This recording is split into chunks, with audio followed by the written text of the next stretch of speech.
যখন আমি তার শরীরে টাচ করব, মানে হাতটা দিব, সেই মুহূর্তে সেই নারীটি আমার দিকে তাকায় এবং আমি যা দেখতে পাই, আমার কাছে মনে হয় আমি আর পৃথিবীতে নাই।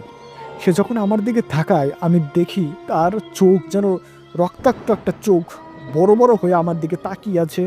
মুখে কোনো দাঁত ছিল না এবং মুচকি মুচকি হাসছে। আমার দিকে থেকে যখন হাসি দিল, তখন আমার মনে হলো যে আমি এখন কোথায় আছি। আমি ভাবতেছিলাম যে আল্লাহ, আমি সেন্সলেস হই না কেন? আমি তাড়াতাড়ি সেন্সলেস হইতে চাই, কিন্তু আমি কেন জানি সেন্সলেস হচ্ছিলাম না। তারপর সেই অবয়বটি তার কালো হাত এবং মুখটা ছিল কালো, আমার দিকে বাড়িয়ে দেয়। বাড়িয়ে দিয়ে যেই আমাকে টাচ করতে যায়। আসসালামু আলাইকুম বন্ধুরা, বরাবরের মতো আছে আমি আরজে নীল ভূত FM এর পক্ষ থেকে জানাই সবাইকে স্বাগতম। বন্ধুরা, আজকে আমি আপনাদের সাথে একটা ভয়ঙ্কর রকমের ভৌতিক ঘটনা শেয়ার করতে চলেছি। আর এই ঘটনাটা ঘটে একটা পরিত্যক্ত শ্মশানে। বুঝতে পারছেন বন্ধুরা, শ্মশানের গল্প নিশ্চয়ই কতটা ভয়ঙ্কর হইতে পারে আপনারা বুঝতে পারছেন। আর এই ঘটনাটা ঘটে আনুমানিক 1998 সালের দিকে। হ্যাঁ, আর এই ঘটনাটা শেয়ার করে আমার এক মামা আমার সাথে, এবং ঘটনাটা ঘটে যায় হচ্ছে মামার এক বন্ধুর সাথে। তো আমার মামা যেভাবে আমাকে ঘটনাটা বলে, আমি সেভাবে আপনাদের সাথে শেয়ার করছি। ময়মনসিংহের কোনো একটা গ্রামে 3 বন্ধু বাস করতেন, যারা একই সাথে পড়ালেখা করছিলেন। তো 3 বন্ধুর নাম যদি আমি বলি, একজনের নাম হচ্ছে ফরহাদ, আরেকজনের নাম হচ্ছে আলামিন, আর আরেকজনের নাম হচ্ছে তুফাইল। এই ঘটনাটা ঘটে হচ্ছে দুর্গাপুজোর সময়, এবং দুর্গাপুজোর ঠিক শেষের আগের দিন, অর্থাৎ বিজয় দশমী আছে, বিজয় দশমীর আগের রাত্রে। তো সাধারণত গ্রাম অঞ্চলে বিজয় দশমীর রাত্রে প্রচুর পরিমাণে আনন্দ করা হয়, এবং রাত্রেবেলায় দেখা যায় মুসলিম থেকে যত ধর্ম সম্প্রদায় আছে, সব সম্প্রদায়ের লোকজনই মোটামুটি যায় আর কি, তাদের মন্দিরে পুজোটা কেমন হচ্ছে এটা দেখার জন্য। তো তারা 3 জন মুসলিম হলেও, যেহেতু তাদের গ্রামটা, গ্রামের পাশে আর একটা গ্রাম ছিল যেটা হিন্দু, সবাই হিন্দুরা বাস করতো, আর তাদের গ্রামে সবাই মুসলিম ছিল, কিন্তু এই 2 গ্রামের মধ্যে দূরত্ব ছিল খুবই কম, এবং তারা একই সাথে পড়াশোনা করতেন। তো তাদের আর একটা বন্ধু ছিল, এই বন্ধুর নাম হলো সুমন। সুমন যথারীতি হিন্দু। তো সুমন তাদেরকে আগে থেকেই ইনভাইট করে রাখছে যে, বন্ধু, আমাদের তো সামনে বড় একটা মহা উৎসব, দুর্গাপুজো, তো তোদের কিন্তু অবশ্যই আমাদের এখানে আসতেই হবে। সেই ইনভাইটেশনকে কেন্দ্র করেই 3 বন্ধু দুর্গাপূজার বিজয় দশমীর আগের রাত্রে যথারীতিভাবে বিকেল 4টার দিকে তারা সুমনের বাড়িতে হাজির হয়। তো বন্ধুর বাড়ি গেছে, সেখানে খাওয়া দাওয়া করছে। হ্যাঁ, বিভিন্ন আত্মীয় স্বজন তাদের বাড়িতে আসছে, তাদের সাথে কথাবার্তা বলছে।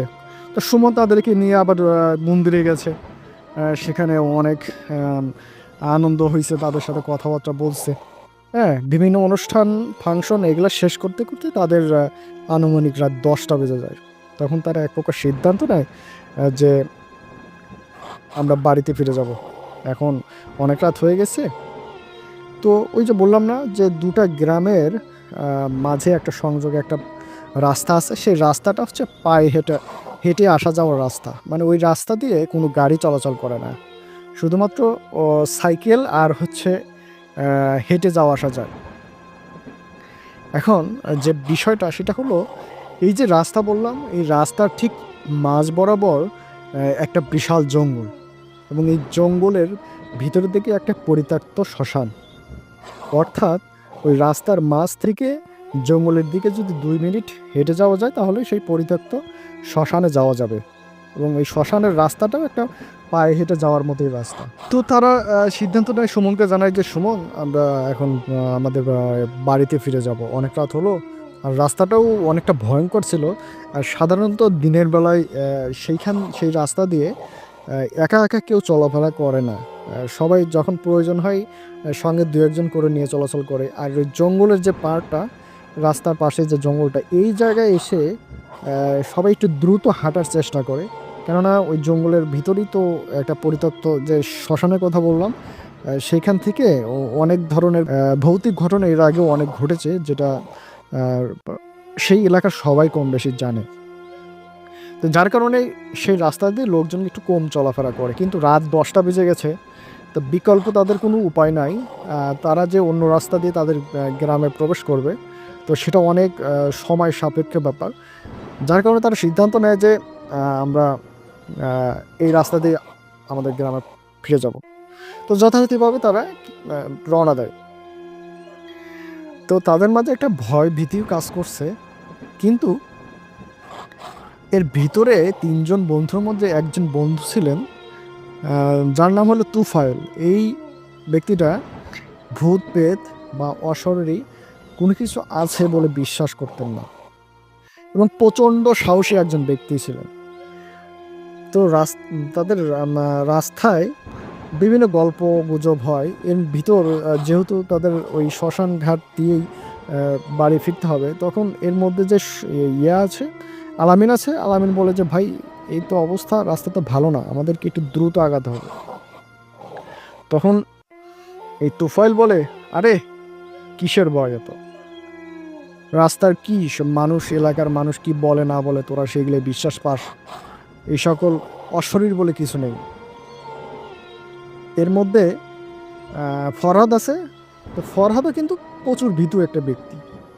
হ্যাঁ, তো 3জন ব্যক্তি হাঁটাহাঁটি করতেছে, হাঁটাহাঁটি করে চলে আসতেছে এবং এই ফরহাদ হলো মাঝখানে এবং তিনি আগে থেকে একটু ভীতু টাইপের। তা তিনি বলতেছে যে এত ভাব নিও না, হ্যাঁ, যেদিন এদের খপ্পরে পড়বা সেদিন বুঝবা কত ধানে কত চাল। এই কথা শোনার পর তুফাইলের প্রচণ্ড পরিমাণ রাগ হয়। তিনি ওই ফরহাদকে একটা বকা দেয় যে তোর মতো ভীতু আমি, তোর মতো আমি না। এর মধ্যে আলামিন আছে না, আলামিন, এই আলামিন বলতেছে ভাই তোর এত সাহস, তুই তাহলে রাত বিরেতে যে কোনো জায়গায় যে কোনো সময় তো যেতে পারিস, একাই তো যেতে পারিস। তুফাইল বলে হ্যাঁ অবশ্যই পারি। তো এরকম আলাপ আলোচনা করতে করতে করতে করতে তারা ঠিক ওই যে পয়েন্টের কথা বলছিলাম, জঙ্গল, এই জঙ্গলের পাশে চলে আসে। আর জঙ্গলের পাশে চলে আসা মানেই তো জঙ্গল থেকে ঠিক ডান দিকে যদি 2 মিনিট যাওয়া যায় তাহলে সেটা হচ্ছে একটা পরিত্যক্ত শ্মশান পাওয়া যায়। সেই জায়গায় আসার পর বিভিন্ন কিছু নিয়ে তাদের আলোচনা হয়, কিন্তু সেই জায়গায় আসার পর আলামিন হুট করে একটা কথা বলে দেয় ফরহাদকে, তোর এত সাহস, তুই কি এখন একা এই পরিত্যক্ত যে শ্মশানের কথা বলছিল ওই শ্মশানে যাইতে পারবি? হ্যাঁ, তোর কি এত সাহস, তুই একা যাইতে পারবি? তখন তুফাইল বলে যে এটা কোনো আমার জন্য ব্যাপার হইল নাকি, এটা তো কোনো বিষয় না। হ্যাঁ, তখন আলামিন বলে যে তুই যদি একা যাইতে পারিস এই মুহূর্তে তোকে আমি 500 টাকা দেবো, ঠিক আছে? তখন এই তুফাইল বলে তুই কি সত্যি সত্যি আমাকে 500 টাকা দিবি আর আমাকে চ্যালেঞ্জ করলি? তখন আলামিন বলে অবশ্যই, তুই যদি যাইতে পারিস আমি দিব। তখন এই যে তুফাইল বলে ঠিক আছে আমি যাব, তুই টাকা বের কর। কিন্তু এই যে আলামিন আছে না, আলামিন কিন্তু কথাটা মজা করেই বলছে। তো আলামিন তখন বললো আরে বাদ দে, আমি তোকে এমনি মজা করে বললাম, তুই এত সিরিয়াস হবি আমি তো জানি না, চল চল চল তাড়াতাড়ি যাইতে হবে, এখানে থাকা ঠিক না। তখন এই যে তুফাইলে বললাম, এ আবার প্রচণ্ড রাগী এক ধরনের ব্যক্তি, খিটখিটে মেজাজ টাইপের। তখন বলে যে তুই আমাকে বললি 500 টাকা দিবি, তুই 500 টাকা বের কর, আমি এখন যাব, যাই আসবো। আর যদি আমাকে না যা দিতিস তাহলে 500 টাকা তুই আমাকে দিয়ে দে, তুই হেরে গেলি, তুই আমাকে 500 টাকা এখন দিবি। তখন তাদের মাঝে কথা কাটাকাটি হয় এবং আলামিন প্রচণ্ড পরিমাণ রেগে যায়। তখন বলে যে ঠিক আছে 500 টাকা আমার কাছে আছে, যে কথা বলছি সেই কথাই, তুই যদি যাইতে পারিস তোকে আমি 500 টাকা দিব, কিন্তু শর্ত আছে। হ্যাঁ, শর্ত আছে। তখন তুফাইল বলে কি শর্ত? বলে তোকে সত্যি সত্যি যেতে হবে এবং সেইখানে কিছু কাঠ পড়েছিল। আপনার সবাই জানেন যে শ্মশানে ওই কিছু আত পোড়া কিছু কাঠ পড়ে থাকে, দেখা যায় যে কাঠের অর্ধেক পুড়ে গেছে। হ্যাঁ, সেই কাঠ পড়ে আছে, কিছু কয়লা পড়ে আছে। তো বলে তুই যেরকম কিছু প্রমাণ আনতে হবে যে অর্ধেক কাঠ পুড়ে আছে অথবা কিছু কয়লা, এরকম কিছু নিয়ে আমার কাছে আসতে হবে, আমাকে দেখাতে হবে, তবেই আমি তোকে টাকা দেবো, নাহলে দিব না। কেননা তুই তো নাও যেতে পারিস, তুই কিছু দূর যেয়ে সেখানে টাইম পাস করে তুই আমার কাছে আবার চলে আসলি, বললি যে আমি গিয়েছিলাম, কাজেই প্রমাণ আনতে হবে, ঠিক আছে? তখন তুফাইল বলে অবশ্যই, আমি তো তোর সাথে মজা করছি না, আমি তো অবশ্যই আনবো। হ্যাঁ, তখন বলে যে ঠিক আছে যা। কিন্তু তুফাইল বলে যে তোরা তো আমার বিশ্বাস নাই, তুই ওই যে ফরহাদের কাছে 500 টাকা দে, আমি যাচ্ছি। হ্যাঁ, তখন আলামিন তার পকেট থেকে 500 টাকা বের করে ফরহাদের কাছে দেয়। ফরহাদের কাছে দেওয়ার পর ওই যে তুফাইল বলে যে তোরা থাক, 2 মিনিট লাগবে আমার যাইতে, আমি 5 মিনিটের মধ্যে চলে আসতেছি। তো স্বাভাবিকভাবে সে রওনা দেয়। হ্যাঁ, সে চলে যায়। এর মধ্যে 2 মিনিট অতিক্রম হয়ে 3 মিনিট 5 মিনিট হয়ে যায়, কিন্তু এই তুফাইল আর ফিরে আসে না। একটা পর্যায়ে 10 মিনিট অতিক্রম হয়ে গেল, এখন আসছে না, কি ব্যাপার? তখন ফরহাদ বলতেছে যে কি ব্যাপার, তুফাইল এখন আসলো না? জঙ্গলে যাইতেই তো লাগে 2 থেকে 3 মিনিট, যাওয়া আসা 4-5 মিনিট, সর্বোচ্চ 10 মিনিটই তো চলে আসার কথা, এখন আসলো না। তখন আলামিন বলতেছে দেখ, আমি কিন্তু ওকে আগেই বলছিলাম, ওই গেছে, আমার কিন্তু কোনো দোষ নাই, ঠিক আছে?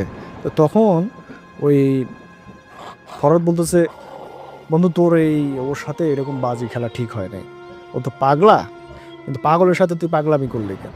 যাই হোক, তাদের মাঝে এক ধরনের আবার কথা কাটাকাটি হয়। এরকম কথা বলতে বলতে 30 মিনিট হয়ে যায়, এখন পর্যন্ত সেই তুফাইল আর ফেরে না। এই এই সময়ে তাদের দুজনের অনেক টেনশন হয়ে যায়, অনেক টেনশনে পড়ে যায় তারা, যে কী ব্যাপারে এখনও আসলো না। এবং তারা যে দুজন যাবে, তারা দুজন তো জানে যে সেখানে ভয়ঙ্কর পরিস্থিতি হতে পারে, তারা নিজেরাও ভীতু। তারা দুজন মিলে যে আবার শ্মশানের দিকে আগাবে তার বন্ধুকে খুঁজতে, সে সাহসটাও তারা পাচ্ছে না। এবং তাদের হাতে কোনো টর্চ লাইটও নাই। আর 1998 সালের দিকের কথা, স্বাভাবিকভাবে তখন মোবাইলও ছিল না, টর্চ লাইটও নাই, কেননা তারা বিকেল 4টার দিকে গেছে, হয়তো সন্ধ্যার দিকে চলে আসবে এই ভেবেই তারা টর্চ লাইটটাও নেয় নাই, হয়তো বা মনে নাই। তো এখন তারা যাইতে সাহস পাচ্ছে না, কিন্তু ওখানে দাঁড়িয়ে আছে যে কেউ যদি আসে এবং তার হাতে যদি টর্চ লাইট থাকে, টর্চ লাইট এবং তাকে সঙ্গে করে তার বন্ধুকে খোঁজার জন্য যাবে। কিন্তু দুর্ভাগ্যবশত 30 মিনিট পর্যন্ত তারা আরও অপেক্ষা করে, কিন্তু কাউকেই তারা খুঁজে পায় না। রাত 11:30 বেজে যায়, কিন্তু তেমন কেউ আর আসে না। তখন তারা সিদ্ধান্ত নেয় যে না, আর দেরি করে ঠিক হবে না, কাউরে ডেকে এনে ওই সেখানে যাইতে হবে, দেখতে হবে কি হলো, পরিস্থিতি তো ভালো না। তখন আর তারা তাদের নিজ গ্রামে যায় না, যেহেতু বাবা মাকে জানাইতে হবে, তো তারা একটু ভয় পেয়ে যায়, যেহেতু আলামিনের সাথে বাজির একটা বিষয় জড়িত, তাই তারা তাদের গ্রামে যায় না। তখন সোজা ওই যে সুমনদের হিন্দুপাড়া, সেখানে আবার চলে যায় এবং সুমনকে দৌড়ে সুমনের কাছে যায়, সুমনের কাছে বিস্তারিত ঘটনা খুলে বলে। তখন সুমন বলে যে তোরা তো একটা খারাপ কাজ করে ফেলছিস, তোরা জানিস না যে ওইখানে পরিত্যক্ত শ্মশান, ওইখান দিয়ে কেউ স্বাভাবিকভাবে যাইতেই সাহস পায় না। আমি ওই জন্যই তোদেরকে বললাম যে তোরা আমাদের এখানে আজকে রাত্রে থাক, তার সকালে যাস। তোরা গেলি, আবার ওর সাথে এরকম একটা ঘটনায় লিপ্ত হইলি। তো যাই হোক, সুমন তখন তার বাপ চাচাদের সাথে ঘটনাটা শেয়ার করে এবং তারা বেশ 7-8 জন মিলে কিছু অস্ত্রশস্ত্র এবং টর্চ লাইট নিয়ে তারা আসে, জঙ্গলের ধারে আসে এবং যথারীতি তারা সেই শ্মশানে পৌঁছায়। কিন্তু বিষয়টি হলো, শ্মশানে বিভিন্ন জায়গায় টর্চ লাইট মেরে দেখে কিচ্ছু নেই, হ্যাঁ, তুফাইলও নেই। কিছু দূর এগিয়ে ওইখানে একটা কিছু দেখতে পায়। কি ব্যাপার, ওটা কি? দেখে ওটা একটা জুতো, এবং হ্যাঁ, জুতোটা হচ্ছে তার বন্ধু ওই যে তুফাইলের, কিন্তু জুতোটা একটা পরে আছে, তার কিছুদিন পরে আর একটা পরে আছে। তো জুতো দেখতে পাই, কিন্তু তুফাইল নাই। এবং জুতো জোড়া পরে আছে একটা বট গাছের নিচে, সেখানে একটা বট গাছ ছিল, সে বট গাছের নিচে। আশেপাশে লাইট লাইট মেরে তারা 5-7 জন দেখে, কিন্তু কোথাও তুফাইলকে পায় না। তারা ভয়ঙ্কর রকমের মানে ভয় পেয়ে যায় যে কী ব্যাপার, নিশ্চয়ই তুফাইলের সাথে ভয়ঙ্কর কোনো ঘটনা ঘটে গেছে। তারা সবাই খুবই মর্মাহত হয়ে যায় এবং তার যে বাকি 2 বন্ধু, এই 2 বন্ধু অলরেডি কান্না শুরু করে দেয়। তাদের বন্ধুকে খুঁজে পাওয়া যাচ্ছে না এবং এর পিছনে তাদের দুজনের একটা বড় ধরনের হাত আছে, কেননা তার সাথে বাজি, শ্মশান ঘাটে যাওয়ার যে বাজি ঘটনায় লিপ্ত তারা। তো আলটিমেটলি দোষটা তাদের দুজনের হতে পারে, এই ভেবে আরও তারা দুশ্চিন্তায় পড়ে আছে।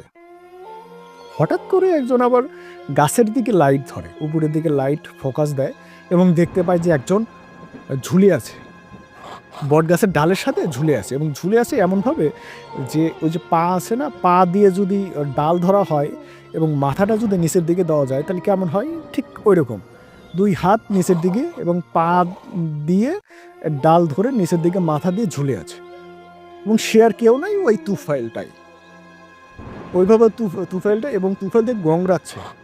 হ্যাঁ, ফোকাস দিয়ে দেখা যাচ্ছে যে সে তার মুখ দিয়ে একটা লালা জ্বলতেছে, লালা বের হচ্ছে এবং চোখগুলো বড় বড় হয়ে গেছে। এই দেখার পর তারা তো অবস্থা খুবই খারাপ।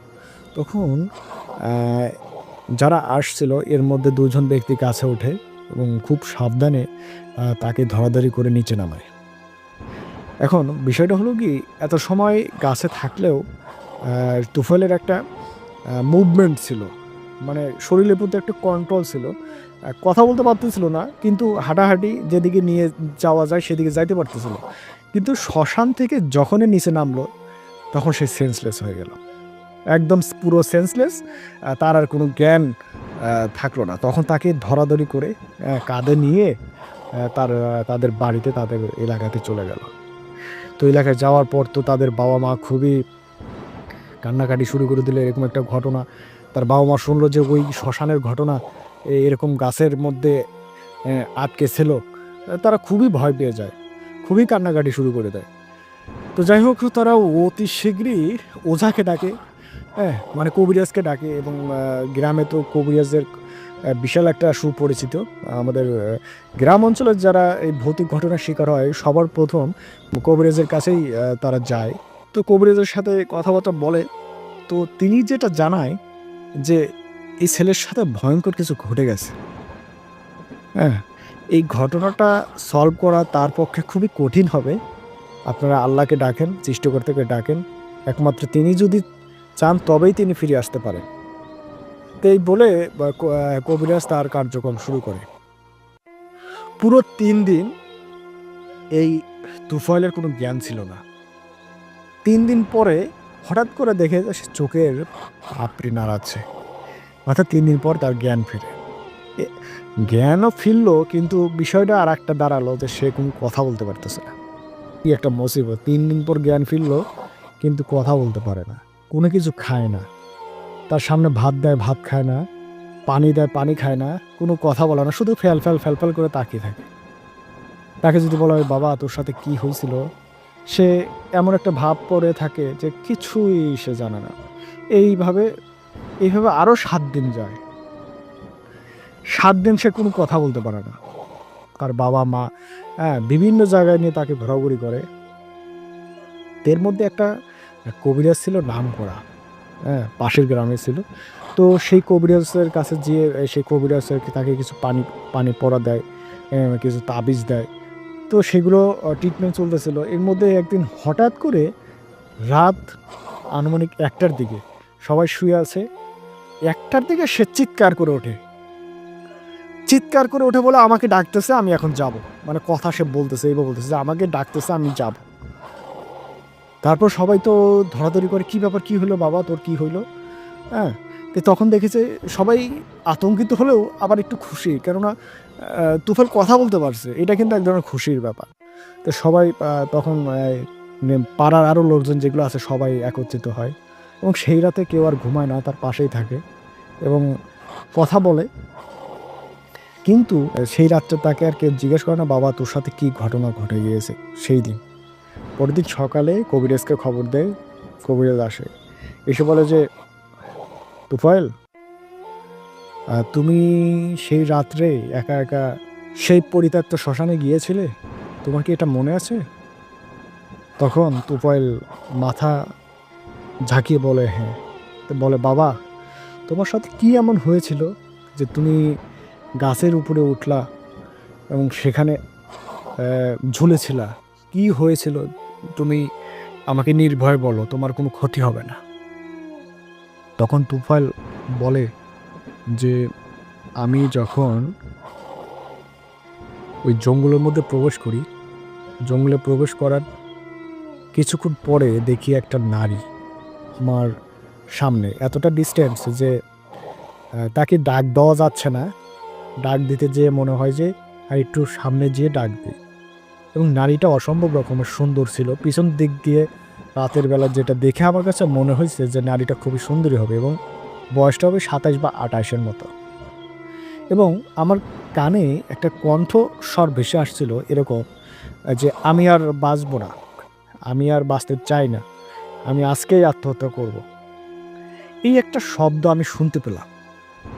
তখন আমার মাথায় সর্বপ্রথম যেটা আসলো, সেই নারীটা হয়তোবা আত্মহত্যা করার জন্য এখানে আসছে। তখন আমি আতঙ্কিত হয়ে যাই যে কিভাবে এই নারীটাকে বাঁচানো যায়। তখন আমি একটু দ্রুত হাঁটার চেষ্টা করি, কিন্তু আমি যতই দ্রুত হাঁটি না কেন তাকে ডিস্টেন্স কাভার করতে পারি না তার সাথে। সেও দ্রুত আগায়, আমি যত দ্রুত আগাই সেও দ্রুত আগায়, অর্থাৎ আমাদের মধ্যে একটা ডিস্টেন্স থাকে, এটা একটা সেম থাকে, যার কারণে আমি তাকে ডাকতেও পারি না। তো একটা সময় দেখি যে আমিও ওই শ্মশান ঘাটে যাচ্ছি, সেও শ্মশানের দিকে উঠল। সে শ্মশানের দিকে ওঠার পর সে ওই বট গাছের নিচে দাঁড়ালো। সে বট গাছের নিচে দাঁড়ালো এবং সোজামুখী বট গাছে উঠে পড়ল। আমি যে তাকে কথা বলবো, আমি সেই সুযোগটাই পাইলাম না। সে বট গাছের সাথে ওঠার পর একটা ডালে উঠে সেখানে তার গায়ে একটা ওড়না ছিল, সেই ওড়নাটা বাঁধলো। আমি দৌড়ে নিচে গেলাম, নিচে বললাম, আরে আপনি কি করেন? আপনি পাগল নাকি? আপনি নিজের জীবন দেবেন কেন? এই বলে আমি এই কথা বললাম এবং বট গাছের নিচে গেলাম।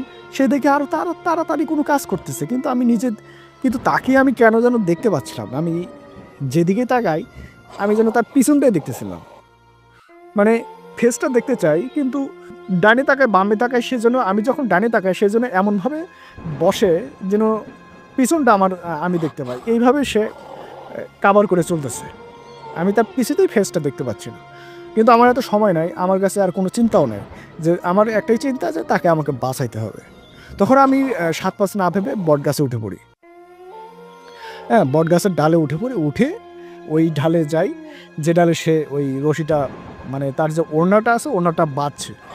হ্যাঁ, এখন গলায় দিবে এরকম একটা পরিস্থিতি।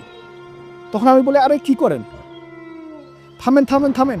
এই বলে আমি সামনে আগাই এবং যখন আমি তার শরীরে টাচ করব, মানে হাতটা দিব, সেই মুহূর্তে সেই নারীটি আমার দিকে তাকায় এবং আমি যা দেখতে পাই আমার কাছে মনে হয় আমি আর পৃথিবীতে নাই।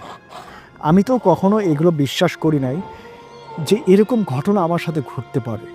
সে যখন আমার দিকে তাকায় আমি দেখি তার চোখ দিয়ে যেন রক্তের নালা বয়ে যায় এবং তার চোখ যেন রক্তাক্ত একটা চোখ বড় হয়ে আমার দিকে তাকিয়ে আছে। মুখে কোনো দাঁত ছিল না এবং মুচকে হাসছে। আমার দিকে থেকে যখন হাসি দিল তখন আমার মনে হলো যে আমি এখন কোথায় আছি, এবং আমি যে এতদিন বিশ্বাস করতাম যে এরকম কিছু পৃথিবীতে নাই, তখন আমার কেন যেন মনে হচ্ছিল যে না, তাহলে কিছু একটা আছে। এই বিশ্বাসটা যখন আমার মনে গেঁথে গেল, আমি যখন বুঝলাম যে না, আমি ভুল ছিলাম, সেই সময় আমার আরও বেশি পরিমাণ ভয় লাগতেছিল এবং আমি ভাবতেছিলাম যে আল্লাহ, আমি সেন্সলেস হই না কেন? আমি তাড়াতাড়ি সেন্সলেস হইতে চাই, কিন্তু আমি কেন যেন সেন্সলেস হচ্ছিলাম না। তারপর সেই অবয়বটি, তার কালো হাত এবং মুখটা ছিল কালো, আমার দিকে বাড়িয়ে দিয়ে যেই আমাকে টাচ করতে যায়, তারপর আবার কোনো কিছু মনে নাই, আমি সেন্সলেস হয়ে যাই। এরপর আমি আর কোনো কিছু বলতে পারবো না আমার সাথে কি ঘটেছে। বন্ধুরা, ঘটনাটা এখানে শেষ হলেই পারত, কিন্তু এই ঘটনাটা আরও অনেক দূর পর্যন্ত যায়। তো কিছুদিন পর সে স্বাভাবিকভাবেই চলাফেরা করতে থাকে। এই ঘটনার ঠিক ১ মাস পর তুফাইলকে আর কোথাও খুঁজে পাওয়া যায় না। কী ব্যাপার, তুফাইলকে আর কোথাও খুঁজে পাওয়া যাচ্ছে না? কোথায় তুফাইল? সকাল থেকে খুঁজে পাওয়া যাচ্ছে না। সকাল থেকে দুপুর হয় তুফাইল নাই, দুপুর থেকে বিকাল হয় তুফাইল নাই। ঠিক সন্ধ্যার দিকে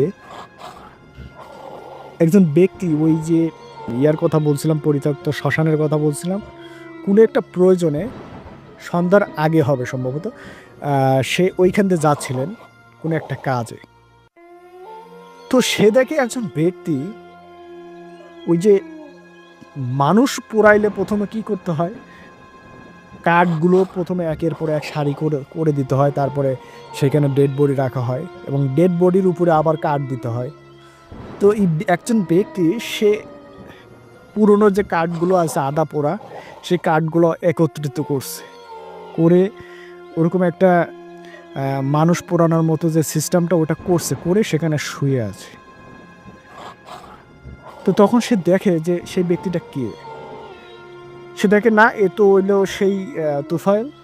তখন সে আর ওখানে যায় না, যা না যেয়ে সে তারপর তুফাইলের বাবাকে বলে যে এই অবস্থা, তোমার ছেলে ওইখানে শুয়ে আছে। তুফাইলের বাবা তো লোকজন নিয়ে আবার সে সেখানে যায়, যা দেখে যে সে হ্যাঁ সত্যি সত্যি তুফাইল ওখানে শুয়ে আছে। তখন তাকে ধরাধরি করে নিয়ে চলে আসে, কেননা তখন তুফাইল সেন্সলেস অবস্থায় পড়েছিল, কোনো কথা বলতেছিল না। তারপরে আবারও সেই কবিরাজকে যথারীতি ডাকা হয় যে এই অবস্থায় এরকম সিস্টেম আবার তৈরি হয়েছে। তখন কবিরাজ এসে পানি পড়া বা তার সে যেরকম কাজ করা দরকার সে সেরকম কাজ করার পর বলে যে কী ব্যাপার, তুই আবার এখানে গেছিস কেন? বলে যে আমার ভালো লাগে না, আমার ওইখানে গেলে খুব ভালো লাগে। আমার কাছে মনে হয় যে শ্মশানে গেলে আমি যদি শুয়ে থাকি তাহলে আমার খুব শান্তি লাগে, এবং আমি ওখানে গেলে শুইলে ঘুমাইয়া পড়ি, খুব ভালো লাগে আমার কাছে। তখন দেখতেছে পরিস্থিতি খুব একটা ভালো না। তখন ওঝা ওর বাবাকে জানায় যে পরিস্থিতি খুবই খারাপ, আপনি এক কাজ করেন, আমি একটা ঠিকানা দিচ্ছি, একটা ইমাম হুজুরের, অমুক গ্রামের একটা ইমাম অমুক মসজিদের ইমামতি করেন, এই বিষয়টা তিনি হ্যান্ডেল করতে পারবে। আমি যতদূর সম্ভব আমি করেছি, আমি আর নিয়ন্ত্রণ করতে পারছি না। তো যথারীতি তারা তার ছেলেকে নিয়ে সেই ইমাম সাহেবের কাছে যায়। তো ইমাম সাহেব বলে, তোমার ছেলের সাথে যা ঘটে গেছে তা খুবই ভয়াবহ একটা ঘটনা ঘটে গেছে, এবং যে নারীর অবয়ব তার সাথে ঘটনাটা ঘটাইছে, সেই নারীটা সহজে তোমার ছেলের পিছু ছাড়বে না। তো যাই হোক, আমি চেষ্টা করছি, কি করা যায়।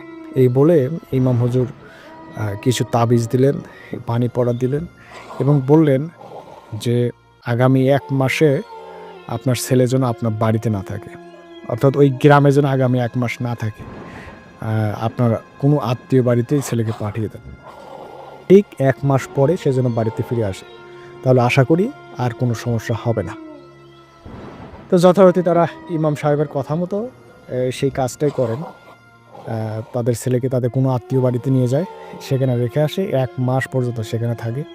তারপর সে 1 মাস পর বাড়িতে ফেরে, তারপরে সে স্বাভাবিক জীবনযাপনে ফিরে যায়, আর কোনো সমস্যা তার সাথে হয় নাই। এখন এই যে ঘটনাটা ঘটলো, পরবর্তীতে জানা যায় যে এই শ্মশানটা যখন পরিত্যক্ত ছিল না, যখন নিয়মিত সেখানে মৃতদেহ দাহ করা হতো, ঠিক সেই সময় একটা নারী ওই এক যে বটগাছ আছে, সেই বটগাছে যে আত্মহত্যা করে, সেই নারী তার হাজব্যান্ডের সাথে ঝড়গাঝাটি হয়, এবং সে এক পর্যায়ে যেয়ে সেই শ্মশান ঘাটকে বেছে নেয়, এবং সেখানে একটা ডালের সাথে গলায় ফাঁসি নিয়ে মারা যায়। তো তারপর থেকেই নাকি টুকটাক ঘটনা ওইখান দিয়ে চলাফেরা করার সময় দেখা যাইতো, কিন্তু এত বড় ঘটনা এর আগে কোথাও ঘটে নাই, কেউ শোনেও নাই, সেটাই ছিল প্রথম। তো বন্ধুরা, এই ছিল ঘটনা। ভালো লাগলে অবশ্যই লাইক করবেন, কমেন্ট করবেন, সাবস্ক্রাইব করবেন। এরকম ঘটনা শুনতে চাইলে অবশ্যই আমাদের পাশে থাকতে হবে, এই জন্য সাবস্ক্রাইব অবশ্যই করতে হবে। ধন্যবাদ।